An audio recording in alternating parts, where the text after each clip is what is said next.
जी। अगर आप सारे बच्चे यहाँ पर रिलेट करें, हम लोग अपना एक चैप्टर पढ़ाई कर रहे थे यहाँ पर 10th स्टैंडर्ड का, दैट इज केमिस्ट्री का, केमिकल रिएक्शंस एंड इक्वेशंस। और उस केमिकल रिएक्शंस एंड इक्वेशंस की हमारा पहला लेक्चर, पहली क्लास खत्म हो गई थी। और उस पहली क्लास के अंदर हम लोगों ने दो बातें कवर की थी। जो बच्चे ऑनलाइन आए आज सेकंड लेक्चर को देखने के लिए, पहले प्लीज फर्स्ट लेक्चर को जरूर देख कर आए, उससे आपको और ज्यादा अच्छी ग्रिप होगी। तो जो बच्चे यहाँ ऑफलाइन पढ़ रहे हैं वो तो ध्यान से कंसंट्रेशन से पढ़े, और जो बच्चे ऑनलाइन आज पढ़ने आए हैं वो भी बहुत ध्यान से कंसंट्रेशन से कॉपी पेन लेकर बैठे, ताकि आपको बहुत सारी चीजें अच्छी नॉलेज से ग्रैब हो जाए। बहुत ध्यान से सुनना है मेरी बात। आज की क्लास में हम लोग बेसिकली इस केमिकल रिएक्शन इक्वेशन का सेकंड लेक्चर लेकर आए हैं, और इस सेकंड लेक्चर के अंदर आज हम लोग एक नया टॉपिक पढ़ने वाले हैं, एक नई बात पढ़ने वाले हैं। मतलब आप रिलेट करो, हमने यहां पर चैप्टर स्टार्ट किया हुआ है कौन सा? Chemical reactions and equations. हम लोगों ने कुछ ये वाला चैप्टर यहां पर स्टार्ट किया हुआ है। अपनी प्रीवियस पहली क्लास के अंदर, पहले लेक्चर के अंदर मैंने बताया था इस चैप्टर के नाम में आपको दो वर्ड्स नजर आते हैं। दैट इज, एक वर्ड तो आपको नजर आता है केमिकल रिएक्शन, और एक वर्ड आपको नजर आता है केमिकल इक्वेशन। हम लोग अपनी प्रीवियस फर्स्ट क्लास के अंदर इस केमिकल रिएक्शन को पढ़कर आ गए हैं। ये केमिकल रिएक्शन नाम की चीज क्या है, और इनफैक्ट हम लोगों ने कैरेक्टरिस्टिक्स भी क्लब कर ली थी। आज की इस सेकंड लेक्चर के अंदर हम लोग, जैसे आपने थंबनेल से देख भी लिया होगा, हम लोग कवर करने वाले हैं ये केमिकल इक्वेशन का क्या मतलब होता है। हम लोग कुछ केमिकल इक्वेशन पढ़ने वाले हैं, क्या होती है। एट द सेम टाइम हम इस केमिकल इक्वेशन के पार्ट्स भी समझेंगे, और साथ साथ पार्ट समझने के बाद हम इस केमिकल इक्वेशन के टाइप्स को भी क्लब करने वाले हैं, जो चैप्टर का आपका दूसरा वर्ड है। तो हम लोग सारे जरा इस केमिकल इक्वेशन को पढ़ना स्टार्ट करते हैं। बस उसके लिए वर्ड क्लियर होना चाहिए, और बड़ा इजीली हमने इसको पहली क्लास में पढ़ा था, आपके माइंड में होना चाहिए। अगर हमारे पास किसी तरीके का कोई भी अवेलेबल सब्सटेंस है, और वो अवेलेबल सब्सटेंस किसी टाइम फ्रेम के अंदर बिल्कुल नए सब्सटेंस में कन्वर्ट हो जाता है, तो इस प्रोसेस को क्या नाम से जाना जाता है? Chemical reaction. नाउ हम लोग जरा इस केमिकल इक्वेशन की बात करते हैं। ये केमिकल इक्वेशन नाम की चीज क्या होती है? Chemical equation. आप सब हेडिंग डालेंगे, और जो ऑनलाइन पढ़ रहे हैं वो अपने आप ध्यान से अच्छी अच्छी बातें नोट करते रहेंगे। तो ये केमिकल इक्वेशन नाम की चीज क्या है? एक एग्जाम्पल से आप जरा इसे रिलेट कर कर समझोगे, आपको ये चीज बहुत अच्छी समझ में आ जाएगी। फिर हम लोग इसकी डेफिनेशन की भी इजीली बात कर लेंगे। ध्यान से सुनना। लेट अस से मैंने ना एक टेस्ट ट्यूब या एक बीकर लिया, और उस टेस्ट ट्यूब या बीकर के अंदर सपोज करो मैंने एक एसिड डाल दिया। क्या एसिड डाला मैंने? कोई भी हमने एसिड डाला। लेट अस से सपोज करो हम लोगों ने यहां पर एक एसिड यूज किया, और वो एसिड कौन सा यूज किया? आपने शायद सुना होगा, सल्फ्यूरिक एसिड। तो हमने एक टेस्ट ट्यूब या हमने एक बीकर लिया, और उस बीकर के अंदर या टेस्ट ट्यूब के अंदर हमने सल्फ्यूरिक एसिड डाल दिया। और सल्फ्यूरिक एसिड को डालने के बाद हमने इस टेस्ट ट्यूब के अंदर क्या किया? एक छोटा सा पीस किसी मेटल का डाल दिया। किसी मेटल का मतलब, सपोज करो हमने एक छोटा सा पीस किसका डाल दिया? जिंक का डाल दिया। आपने इसका भी नाम सुना होगा अपनी 9th क्लास के अंदर। तो हमने एक टेस्ट ट्यूब या हमने एक बीकर लिया, और उसके अंदर हम लोगों ने एक एसिड को प्लेस किया, एसिड डाल दिया, and at the same time हम लोगों ने यहां पर क्या किया? उसमें एक छोटा सा मेटल का पीस डाल दिया। अब अगर आप ध्यान से रिलेट करो, हम लोगों के पास ना ये सल्फ्यूरिक एसिड और जिंक, ये जो दो चीजें थी, ये दो चीजें ना हमारे पास अवेलेबल थी। क्या थी हमारे पास? अवेलेबल सब्सटेंसेस थे। हमने क्या देखा इस बीकर के अंदर या टेस्ट ट्यूब के अंदर? कुछ टाइम के बाद ऑब्जर्व हुआ, इस बीकर या टेस्ट ट्यूब में से गैस निकलनी स्टार्ट हो गई। थोड़ा सा टेम्परेचर भी बढ़ गया। हमने फर्स्ट क्लास में समझा था, अगर कहीं से गैस सॉल्यूशन देखने को मिले, या कहीं का टेम्परेचर चेंज होना स्टार्ट हो जाए, इसका मतलब वहां अंदर ही अंदर एक प्रोसेस चल रही होती है, और वो प्रोसेस कौन सी चल रही होती है? Chemical reaction. इसका मतलब यहां पर जो ये सल्फ्यूरिक एसिड और जिंक नाम के सब्सटेंसेस जो हमारे पास अवेलेबल थे, इन्होंने आपस में मिक्स होकर अपनी आइडेंटिटी को चेंज कर लिया और एक एंटायरली डिफरेंट सब्सटेंस बना लिया। मतलब इनसे अब हमें एक नई चीज तैयार होकर मिली। हेंस यहां पर एक प्रोसेस हुई, जिस प्रोसेस को हमने क्या बोला, दैट इज केमिकल रिएक्शन हुआ। बाद में ध्यान से टेस्ट करके पता लगा, जब ये जिंक और सल्फ्यूरिक एसिड यहां पर आपस में मिले तो हमने देखा हमारे पास जो नई चीज हमें तैयार होकर मिली वो कौन कौन सी मिली। एक तो हमें नई चीज हमारी मिली जिंक सल्फेट नाम का कंपाउंड, और साथ ही साथ जो गैस निकल रही थी हमें गैस कौन सी मिली, दैट इज हाइड्रोजन गैस हमें ऑब्टेन हुई।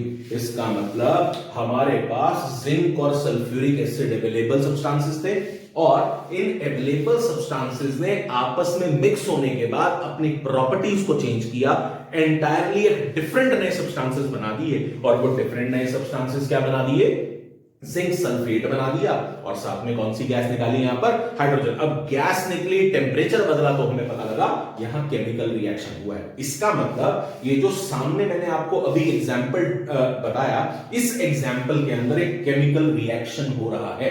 अगर यहां केमिकल रिएक्शन हो रहा है तो अब इस केमिकल इक्वेशन का क्या मतलब है, मेरी बात सारे ध्यान से सुनेंगे, आप लोग ऑनलाइन वाले भी बहुत ध्यान से मेरी बात सुनेंगे।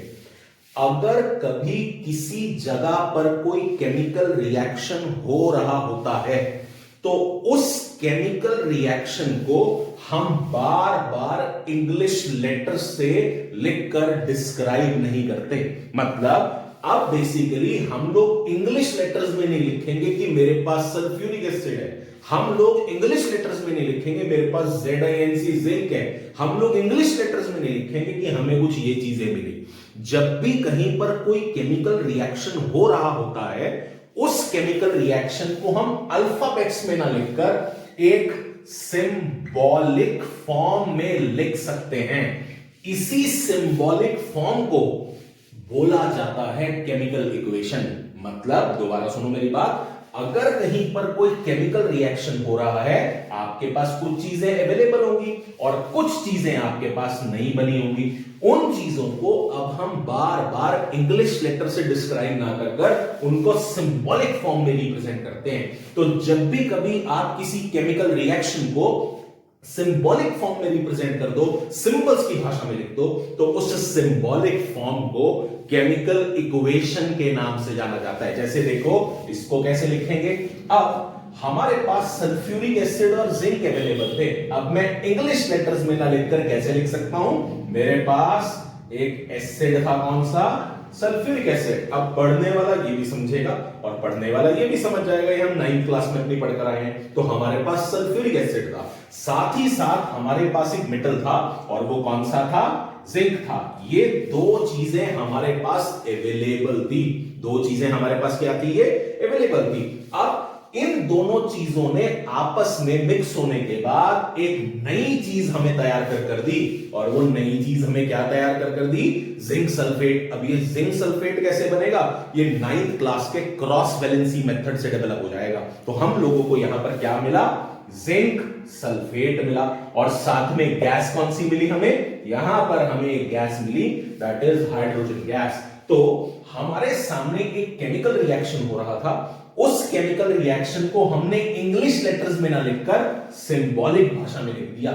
इसी सिंबॉलिक फॉर्म को, जो एक केमिकल रिएक्शन की होती है, इसी सिंबॉलिक फॉर्म को नाम दिया जाता है किसका, केमिकल इक्वेशन का। मतलब अगर हम केमिकल इक्वेशन को डिफाइन करें, ये क्या होता है, बहुत सिंपली, कहीं पर भी कोई केमिकल रिएक्शन हो रहा है, उस केमिकल रिएक्शन को हम लोग अगर सिंबल्स की भाषा में रिप्रेजेंट कर दें तो उस सिंबॉलिक फॉर्म को क्या नाम से जाना जाता है, दैट इज केमिकल इक्वेशन के नाम से जाना जाता है। बड़ा इजीली इसको हम इंग्लिश में ना लिखकर कुछ इस फॉर्म में लिख सकते हैं, called as a chemical equation.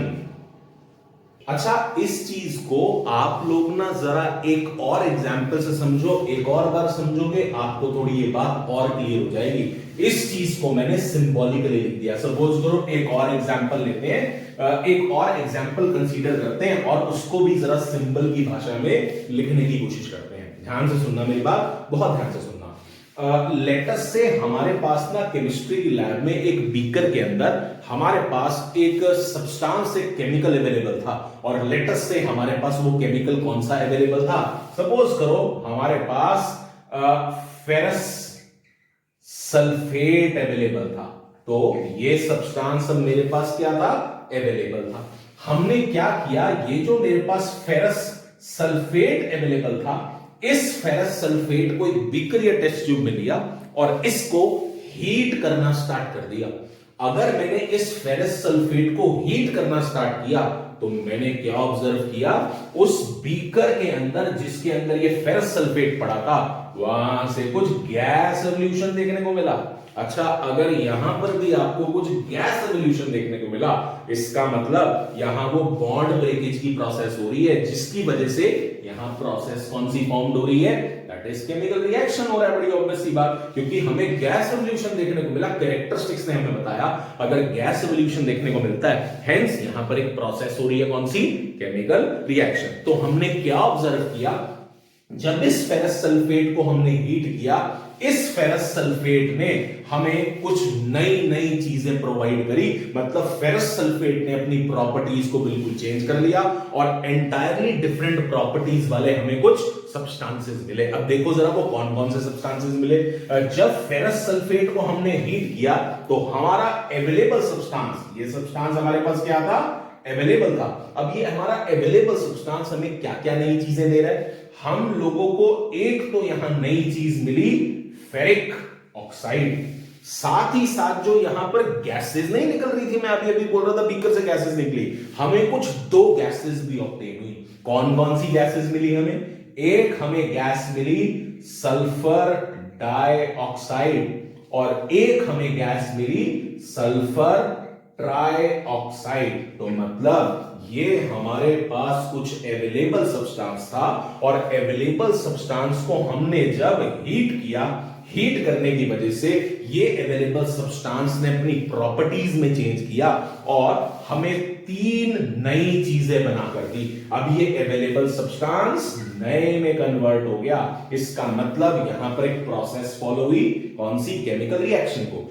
अब इस केमिकल रिएक्शन को हम ऐसे बार बार इंग्लिश लेटर्स की फॉर्म में नहीं लिखते, हम इसे सिंबॉलिक भाषा में भी डिस्क्राइब कर सकते हैं। जैसे देखो, इसे सिंबॉलिक भाषा में कैसे डिस्क्राइब कर सकते हैं, हमारे पास फेरस सल्फेट था तो हम लोग इस फेरस सल्फेट को सिंबल की भाषा में भी लिख सकते हैं। FeSO4 आपने 9th क्लास में पढ़ा होगा, फेरस सल्फेट। इस फेरस सल्फेट को हम लोगों ने थोड़ा सा हीट किया और हीट करने की वजह से हमें तीन नई चीजें मिल गई, इसने अपनी प्रॉपर्टी बदल दी। अब वो तीन चीजें कौन सी मिली, फेरिक ऑक्साइड।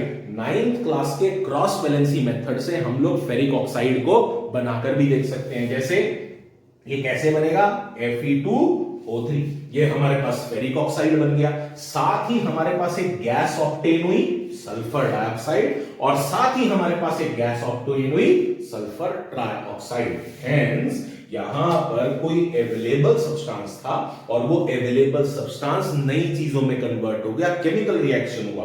बट इस केमिकल रिएक्शन को हम लोगों ने इंग्लिश लेटर्स में ना लिखकर अब सिंबॉलिक फॉर्म में लिख दिया। तो किसी भी केमिकल रिएक्शन को अगर हम सिंबॉलिक रिप्रेजेंटेशन दे देते हैं तो इसी सिंबॉलिक रिप्रेजेंटेशन को बोला जाता है केमिकल इक्वेशन, जो आपके चैप्टर का यहां सेकंड पार्ट है।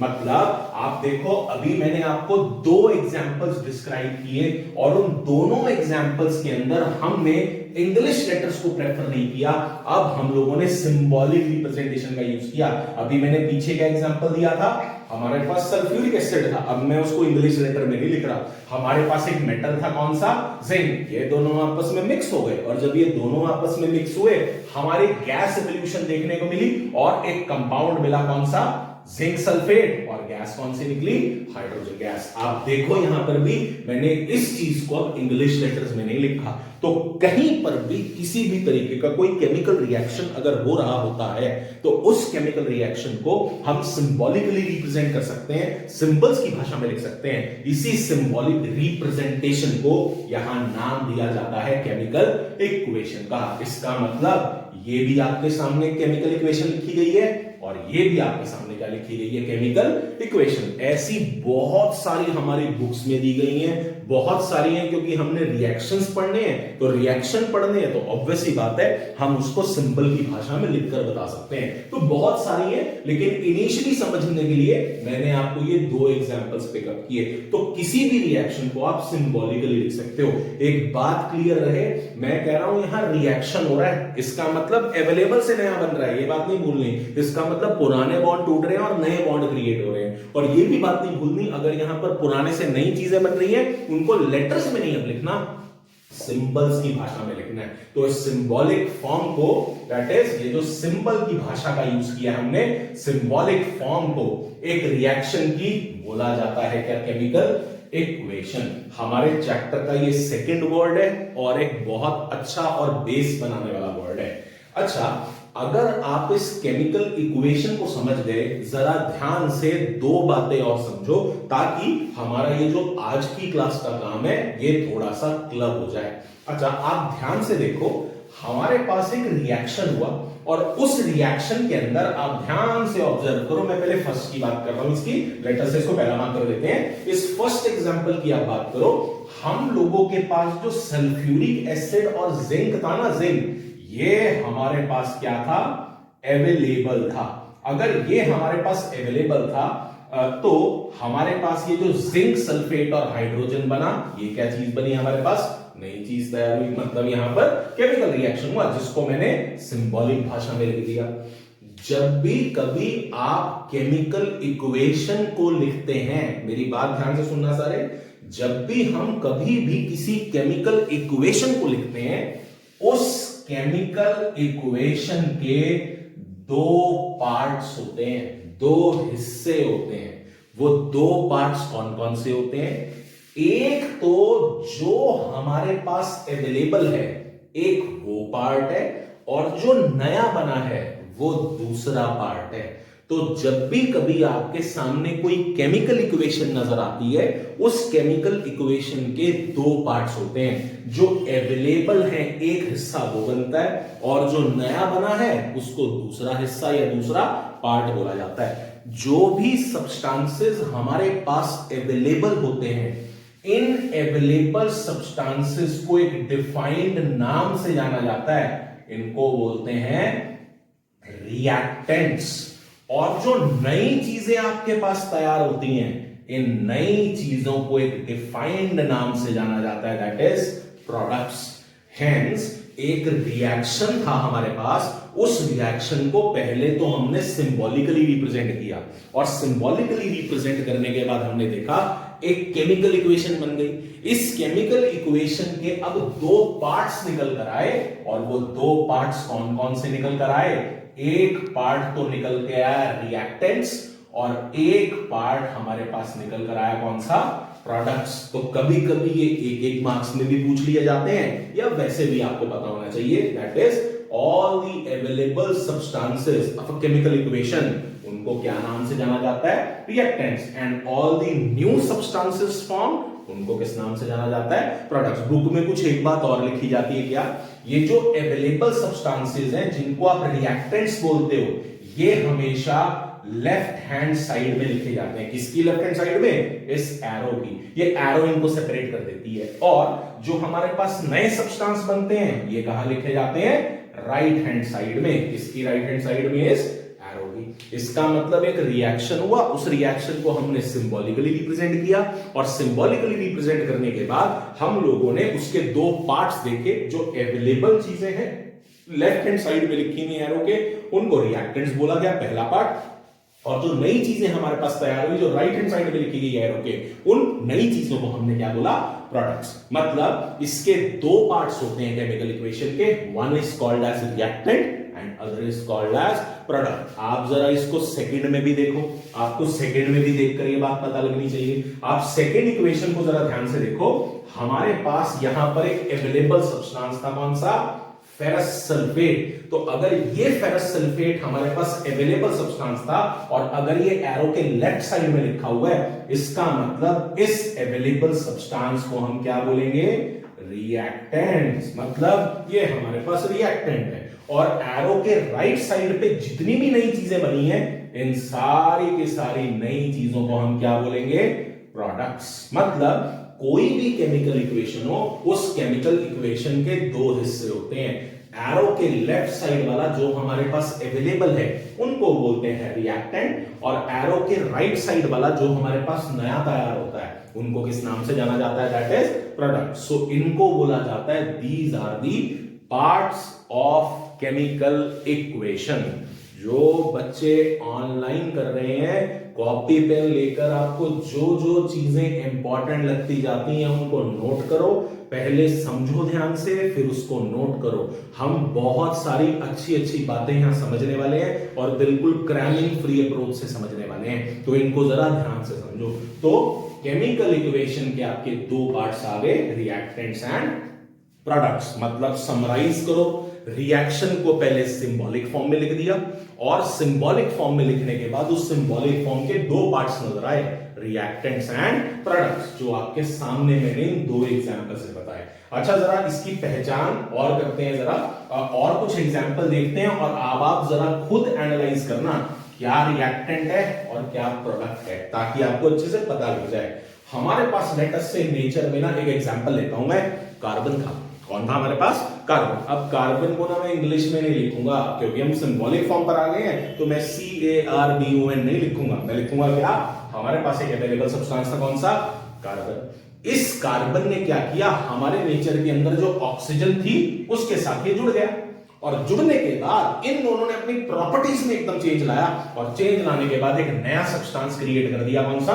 Carbon dioxide. इसका मतलब यहां पर कुछ अवेलेबल चीजें थी और उन्होंने अपनी प्रॉपर्टीज में चेंज किया और वो एक एंटायर डिफरेंट नए सब्सटेंस में कन्वर्ट हो गई। इसका मतलब यहां पर कौन सी प्रोसेस हुई है जी? एग्जैक्टली सही बात है, यहां पर एक प्रोसेस हुई, कौन सी? Chemical reaction. अब उस केमिकल रिएक्शन को हमने लेटर्स में नहीं लिखा, कैसे लिख दिया? सिंबॉलिक फॉर्म में लिख दिया। तो ये जो सिंबॉलिक फॉर्म आपके सामने नजर आ रही है, ये क्या चीज है? एग्जैक्टली ये केमिकल इक्वेशन है। इस सिंबॉलिक फॉर्म को क्या बोला जाएगा? Chemical equation. अब आप खुद एनालाइज करो, इस केमिकल इक्वेशन के अंदर ये जो कार्बन और ऑक्सीजन है, ये हमारे पास अवेलेबल सब्सटेंस है। अगर ये अवेलेबल सब्सटेंस है और अगर ये एरो के लेफ्ट साइड में लिखा गया है, इस अवेलेबल सब्सटेंस को अब क्या बोला जाएगा जी? हाँ जी, रिएक्टेंट्स। और वो जो एरो के राइट साइड में लिखा हुआ है, वो नई चीज बनी है, इस नई चीज को अब हम क्या बोलेंगे? सही है जी, प्रोडक्ट्स। मतलब जब आपके सामने एक केमिकल इक्वेशन आ जाए, उस केमिकल इक्वेशन को देखकर आपको पता लग जाना चाहिए रिएक्टेंट कौन है और प्रोडक्ट कौन है। रिएक्टेंट अवेलेबल सब्सटेंसेस कितने भी हो सकते हैं, प्रोडक्ट नई चीजें कितनी भी हो सकती है, लेकिन आपको इक्वेशन को देखकर पता लग जाना चाहिए कौन रिएक्टेंट है और कौन प्रोडक्ट है। तो ये इसके दो पार्ट्स। अच्छा आओ चलो एक और एग्जांपल से देखते हैं, ताकि आपको पता लग जाए कि हमारे को चीजें पता लग भी गई या नहीं पता लग गई। ध्यान से देखते हैं, जैसे एक तो मैंने ये पिकअप किया था, एक और लेते हैं। जैसे ध्यान से देखना, हमारे पास सपोज करो एक मेटल था, कौन सा? मैंने MAGNESIUM लिखा, मैंने क्या लिखा? मैग्नीशियम। अच्छा, हमने यहां पर मैग्नीशियम लिखा, हमारे पास मैग्नीशियम अवेलेबल था। इस मैग्नीशियम ने भी क्या किया? एनवायरनमेंट की ऑक्सीजन के साथ ये जुड़ गया, और एनवायरनमेंट की ऑक्सीजन के साथ जुड़ने के बाद इन्होंने अपनी प्रॉपर्टीज में चेंज किया, और प्रॉपर्टीज में चेंज लाने के बाद ये एंटायर नए सब्सटेंस में कन्वर्ट हो गया, और वो नया सब्सटेंस हमारे पास क्या बना? अगर हम 9th क्लास से इसका नाम देखें, इसका नाम क्या है? Magnesium oxide. मतलब हमारे पास मैग्नीशियम और ऑक्सीजन अवेलेबल थे, और ये मैग्नीशियम और ऑक्सीजन अपनी प्रॉपर्टीज को चेंज कर एक नए सब्सटेंस में कन्वर्ट हो गए, मैग्नीशियम ऑक्साइड। इसका मतलब यहां केमिकल रिएक्शन हुआ। अब देखो मैं डायरेक्ट बात करूंगा, यहां पर केमिकल रिएक्शन हुआ। अगर यहां पर केमिकल रिएक्शन हुआ, आप ध्यान से एनालाइज करो, इस केमिकल रिएक्शन की मैंने ये सिंबॉलिक फॉर्म लिखी है, मतलब ये आपके सामने क्या लिखी हुई है, केमिकल इक्वेशन। अगर ये आपके सामने केमिकल इक्वेशन लिखी गई है, इस केमिकल इक्वेशन में जो एरो के लेफ्ट हैंड साइड पर चीजें लिखी गई हैं, इन लेफ्ट हैंड साइड वाली चीजों को क्या बोला जाएगा, क्या बोला जाएगा जी, बिल्कुल सही बात, रिएक्टेंट। और जो एरो के यहां पर राइट हैंड साइड में नई चीजें बनी है, इसको क्या बोला जाएगा, प्रोडक्ट्स। हेंस आप समझ गए हैं, मतलब अच्छे से, बहुत बच्चे आंसर दे रहे हैं। दैट इज, अगर कभी भी किसी भी केमिकल रिएक्शन को हम सिंबॉलिकली लिख देते हैं, उसको केमिकल इक्वेशन कहते हैं। उसके दो पार्ट्स नजर आते हैं, लेफ्ट साइड वाला available is called as reactant, and right side arrow वाला नया बनता है जो, that is called as a product. So ये हमने क्या क्लब किया, केमिकल इक्वेशन के पार्ट्स क्या क्या होते हैं जी। अच्छा, केमिकल इक्वेशन क्या है और केमिकल इक्वेशन के पार्ट्स क्या हैं, इन दो चीजों को जानने के बाद हम अपने इस लेक्चर, इस क्लास का आखिरी बात भी क्लब करते हैं जो इसी के साथ जुड़ा हुआ है। अब ध्यान से देखना, मैं यहां पर क्या लिखूंगा। मैंने बोला ये केमिकल इक्वेशन है और इसके दो पार्ट्स हैं। अब मैं थोड़ा आता हूं, केमिकल इक्वेशन कितने टाइप्स की होती है, कितनी तरह की होती है, तो ये एक डिफरेंट एस्पेक्ट था और ये कुछ अलग चीज है। तो ये जरा ध्यान से समझना, बहुत ध्यान से। तो हम लोगों ने यहां केमिकल इक्वेशन के पार्ट्स तो देख लिए। क्या पार्ट्स निकल कर आए, एक पार्ट निकला हमारे पास रिएक्टेंट और एक पार्ट निकला हमारे पास प्रोडक्ट। अच्छा, अब ये टाइप्स क्या हैं। एक केमिकल इक्वेशन मतलब रिएक्शन की जो सिंबॉलिक फॉर्म है, एक केमिकल इक्वेशन हमारे पास दो तरह की होती है। मतलब केमिकल इक्वेशन के दो पार्ट्स तो होते हैं, लेफ्ट और राइट वाले, और जो केमिकल इक्वेशन होती है वो दो मेजर टाइप्स की होती है। ये दो मेजर टाइप्स केमिकल इक्वेशन के कौन कौन से होते हैं। एक टाइप को बोला जाता है बैलेंस्ड केमिकल इक्वेशन और एक टाइप को बोला जाता है अनबैलेंस्ड केमिकल इक्वेशन। मतलब केमिकल इक्वेशन सिंबॉलिक फॉर्म है, लेफ्ट वाली चीजें अवेलेबल रिएक्टेंट है और राइट वाले प्रोडक्ट हैं। अब ये दो तरह की होती हैं, दैट इज ये दो तरह की कौन कौन सी होती हैं, बैलेंस्ड और अनबैलेंस्ड। आइए इस बैलेंस्ड और अनबैलेंस्ड नाम के शब्द को भी समझते हैं और अपने इसी एग्जाम्पल से समझते हैं जरा, जो मैंने यहां दो यहां पे लिखे हुए हैं, इससे ही ये चीजें इजीली क्लियर हो जाएंगी। ध्यान से सुनना, ये बैलेंस्ड इक्वेशन क्या होती है और अनबैलेंस्ड क्या होती है, बिकॉज इधर से ही हमारा अपने चैप्टर का अगला टॉपिक भी पिकअप होगा। ध्यान से सुनना, सपोज करो मैंने अभी अभी आपको बोला हमारे पास नेचर में कार्बन था, हमारे पास ऑक्सीजन था, दोनों आपस में जुड़ गए और नई चीज बनाई कार्बन डाइऑक्साइड। हमने उसको सिंबॉलिकली लिख दिया, उसकी इक्वेशन लिख दी।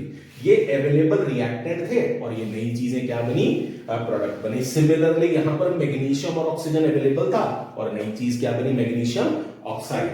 अगर हमारे सामने कभी भी कोई केमिकल इक्वेशन लिखी हुई है, उस केमिकल इक्वेशन के अंदर अगर लेफ्ट साइड पे, दैट इज रिएक्टेंट साइड पे, हर एक चीज के एटम राइट हैंड साइड के इक्वल प्रेजेंट है।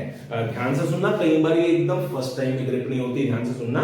अगर हमारे पास कोई केमिकल इक्वेशन लिखी हुई है और उस केमिकल इक्वेशन में लेफ्ट हैंड साइड में, दैट इज रिएक्टेंट साइड में, अगर हर एक एटम का नंबर इक्वल है प्रोडक्ट साइड के जितना, तो उस इक्वेशन को बैलेंस्ड बोला जाएगा। देखो, इसकी वर्डिंग से ज्यादा इसको यहां समझते हैं, एग्जाम्पल से ज्यादा क्लियर होगा। ध्यान से देखो, इस एरो के लेफ्ट साइड वाली चीजें रिएक्टेंट है, जरा एक एक एटम को चेक करते हैं, वो लेफ्ट साइड कितना है और राइट साइड कितना है, जरा चेक करते हैं। अगर आप इस एरो के लेफ्ट साइड पे चेक करो, कार्बन, कार्बन एक प्रेजेंट है, ऑब्वियसली एक प्रेजेंट है। अगर मैं एरो के राइट साइड पे कार्बन को चेक करूं, यहां कार्बन के नीचे कुछ नहीं लिखा हुआ, इसका मतलब 1 है। हेंस राइट साइड में भी कार्बन कितना अवेलेबल है, 1 है। इसका मतलब यहां रिएक्टेंट लेफ्ट साइड और प्रोडक्ट राइट साइड, कार्बन तो सेम है। जरा ऑक्सीजन को भी चेक करते हैं। लेफ्ट साइड अगर आप एरो के चेक करोगे, ऑक्सीजन दो क्वांटिटीज में, दैट इज 2 में प्रेजेंट है, 2 नंबर में प्रेजेंट है। अगर आप राइट में चेक करो, राइट साइड भी ऑक्सीजन कितना प्रेजेंट है, 2 प्रेजेंट है। अगर हमारे सामने कोई ऐसी केमिकल इक्वेशन आ जाए जिसमें रिएक्टेंट लेफ्ट साइड और प्रोडक्ट्स राइट साइड, वहां पर एटम्स का नंबर इक्वल प्रेजेंट होता है, हर एक एटम को चेक करना है, तो उस तरह की केमिकल इक्वेशन को क्या बोला जाता है, बैलेंस्ड केमिकल इक्वेशन। मतलब ये रिएक्शन हुआ, उसको सिंबॉलिकली लिखा, सिंबॉलिकली लिखने के बाद उसके 2 पार्ट्स बने, रिएक्टेंट प्रोडक्ट, और अब चेक किया, यहां हर एक एटम का नंबर इक्वालिटी में है, लेफ्ट रिएक्टेंट साइड भी और राइट प्रोडक्ट साइड भी। हेंस ये जो इक्वेशन हमारे सामने लिखी हुई है इस वक्त, ये इक्वेशन कौन सी कैटेगरी की है, दैट इज बैलेंस्ड कैटेगरी की इक्वेशन है ये। अच्छा जरा आओ, जो आपने समझा उसको जरा नीचे सेकंड वाली इक्वेशन से भी चेक करते हैं। ध्यान से देखते हैं, एरो के लेफ्ट साइड पर जरा मैग्नीशियम चेक करते हैं कितने हैं। आप देखोगे तो मैग्नीशियम यहां कितना है, 1 है प्रेजेंट, सिर्फ एक प्रेजेंट है। एरो के right side that is product side में देखते हैं मैग्नीशियम कितना है। अगर यहां कुछ नहीं लिखा हुआ इसका मतलब 1 है, यहां पर भी 1 है। हेंस एरो के जो राइट साइड पे मैग्नीशियम है वो भी कितना प्रेजेंट है, 1। मतलब लेफ्ट साइड और राइट साइड मैग्नीशियम तो यहां इक्वल नंबर में प्रेजेंट है। जरा ऑक्सीजन को भी चेक करते हैं ध्यान से। लेफ्ट साइड पे तो ऑक्सीजन 2 है, लेकिन राइट साइड पे कितना है, 1। तो मैग्नीशियम तो इक्वल है, ऑक्सीजन यहां इक्वल नहीं है। तो अगर एक भी एटम हमें इक्वालिटी ना दिखाए, तो जब भी कभी एक ऐसी केमिकल इक्वेशन सामने आ जाए जिसमें हमारे पास एटम्स का नंबर इक्वल ना हो, लेफ्ट रिएक्टेंट साइड और प्रोडक्ट साइड में, चाहे एक का या इक्वल हो गया, सबका इक्वल होना चाहिए। अगर एक का भी इक्वल यहां नहीं हुआ, तो वो जो केमिकल इक्वेशन बनती है, उस केमिकल इक्वेशन को क्या बोला जाता है, अनबैलेंस्ड केमिकल इक्वेशन। इसका मतलब ये जो आपके सामने ये लिखी हुई है, ये क्या है, अनबैलेंस्ड केमिकल इक्वेशन सामने लिखी हुई है। हेंस कंक्लूडिंगली, अगर हमारे सामने कोई ऐसी इक्वेशन आ जाए जिस इक्वेशन के अंदर एरो के लेफ्ट साइड पे हर एक एटम का नंबर, एरो के राइट साइड प्रोडक्ट साइड में इक्वालिटी दिखा है, हर एक एटम इक्वल होना चाहिए, ये बात ध्यान रखनी है, तो उस तरह की केमिकल इक्वेशन को क्या बोला जाता है, बैलेंस्ड केमिकल इक्वेशन। और अगर हमारे सामने कोई ऐसी केमिकल इक्वेशन है जिसके अंदर हर एक एटम का नंबर इक्वल नहीं है, चाहे एक का ही ना हो, तो उस तरीके की केमिकल इक्वेशन को क्या बोला जाता है, अनबैलेंस्ड। इसे अनबैलेंस्ड भी बोला जाता है, इसे स्केलेटल इक्वेशन भी बोला जाता है। तो मतलब इस इक्वेशन को क्या बोला जाता है, अनबैलेंस्ड केमिकल इक्वेशन के नाम से जाना जाता है। तो होप आप ध्यान से देखो, हमने यहां पर केमिकल इक्वेशन का मतलब समझ लिया। हमने यहां केमिकल इक्वेशन का मतलब समझने के बाद केमिकल इक्वेशन के पार्ट समझ लिए, left side available reactant, right side product. हमने टाइप्स भी क्लब कर लिए।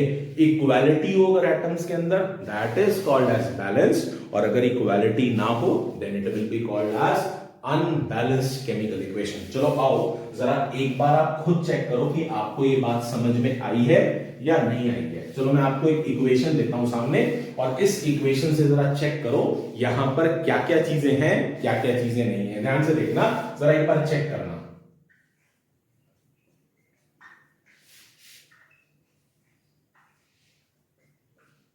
कुछ ऐसी सी हमारे सामने इक्वेशन है। अब पहली बात तो, अगर ये इक्वेशन है इसका मतलब ये सिंबॉलिक फॉर्म है।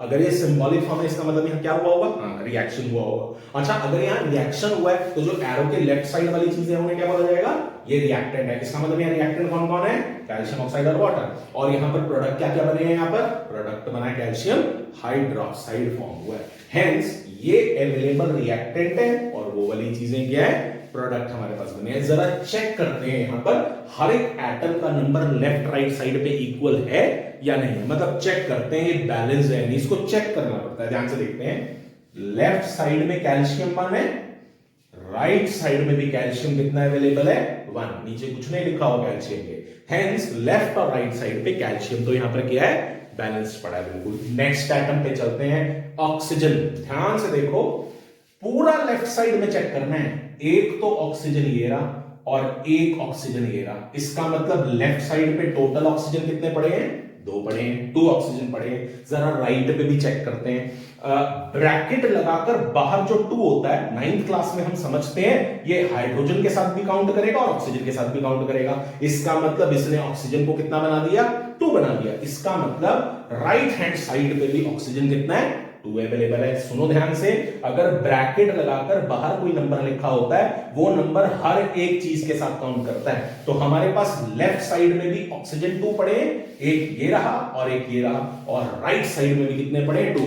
तो ध्यान रखना है हमने सारे लेफ्ट साइड में चेक करना चाहिए, यहां कहीं पर भी है उन सबको ऐड करके देखना है टोटल कितने हैं। तो हमने देखा ऑक्सीजन यहां टोटल कितने हैं, 2, और राइट साइड पे भी कितने हैं, 2। इसका मतलब कैल्शियम भी इक्वल है, ऑक्सीजन भी इक्वल है। अब चलते हैं हाइड्रोजन पे, ध्यान से ऑब्जर्व करो जरा, हाइड्रोजन को देखो, यहां हाइड्रोजन कितने हैं, हाँ 2 अवेलेबल है, और राइट साइड पे देखो ये 2 हाइड्रोजन के साथ भी काउंट करेगा, हाइड्रोजन भी 2 है। इसका मतलब यहां पर हर तरीके के एटम का नंबर इक्वल है, लेफ्ट साइड भी और राइट साइड भी। सो आपके सामने ये जो चीज लिखी हुई है ये कौन सी तरह की केमिकल इक्वेशन है, ये एक बैलेंस्ड केमिकल इक्वेशन आपके सामने लिखी हुई है। तो रिएक्शन अगर कहीं पर भी होता है उसको सिंबॉलिकली रिप्रेजेंट करना आना चाहिए, और सिंबॉलिकली रिप्रेजेंट करने के बाद उसके 2 पार्ट्स आपको नजर आने चाहिए, रिएक्टेंट और प्रोडक्ट, और साथ ही साथ उसकी आपको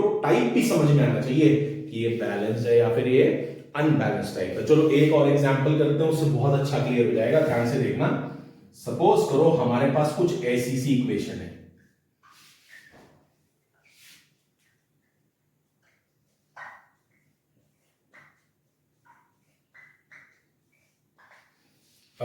एक बार जो ऑनलाइन कर रहे हैं वीडियो पॉज करके जरा अपने आप ट्राई करें, बाकी तो लोग कर ही रहे हैं। अच्छा, अगर आपने कर ली हो, ध्यान से ऑब्जर्व करते हैं ये बैलेंस है अनबैलेंस, बहुत आसानी से जरा चेक करना पड़ेगा। एरो के लेफ्ट साइड वाली चीजें रिएक्टेंट है और एरो के राइट साइड वाली चीजें क्या है, प्रोडक्ट, मतलब कोई रिएक्शन हुआ है यहाँ पे। लेफ्ट साइड पर जरा चेक करो, पीबी किसे बोलते हैं 9th क्लास से, लेड को बोलते हैं, तो यहाँ लेड प्रेजेंट है।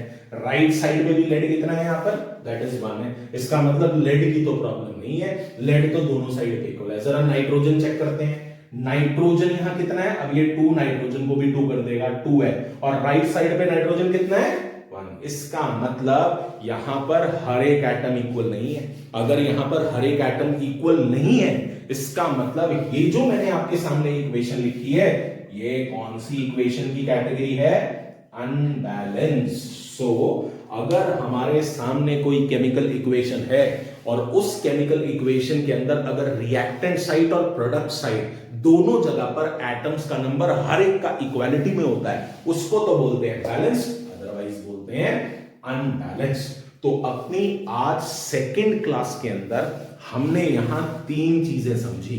केमिकल इक्वेशन क्या होता है, केमिकल इक्वेशन के पार्ट्स क्या होते हैं, और केमिकल इक्वेशन के टाइप्स क्या होते हैं। आई होप आपने अगर यहाँ पे ध्यान से सुना होगा आपको बहुत सारी चीजें समझ में आ गई होंगी। ये हमारी आज सेकेंड लेक्चर है, ये सेकेंड क्लास है हमारा केमिकल रिएक्शन इक्वेशन का। थर्ड क्लास के अंदर हम एक नया टॉपिक पढ़ेंगे, बट वो नया टॉपिक सीधा इनसे रिलेट करेगा। तो आप लोगों ने जब अपनी अगली थर्ड क्लास के लिए आना है, थर्ड क्लास में आपको यहां तक की चीजें बहुत अच्छे से ग्रिप करके आनी है। डेली बेसिस पे पढ़ना है, क्रैमिंग फ्री वे से पढ़ना है और नॉलेज के लिए पढ़ना है। हम अपनी अगली थर्ड क्लास में मिलते हैं और थर्ड क्लास के अंदर हम नया बैलेंसिंग का कॉन्सेप्ट समझने वाले हैं, बट उसके लिए पहले ये पता होना चाहिए। सो बाय बाय, ध्यान से पढ़ना, अपनी बहुत मेहनत से पढ़ाई करना, बाय।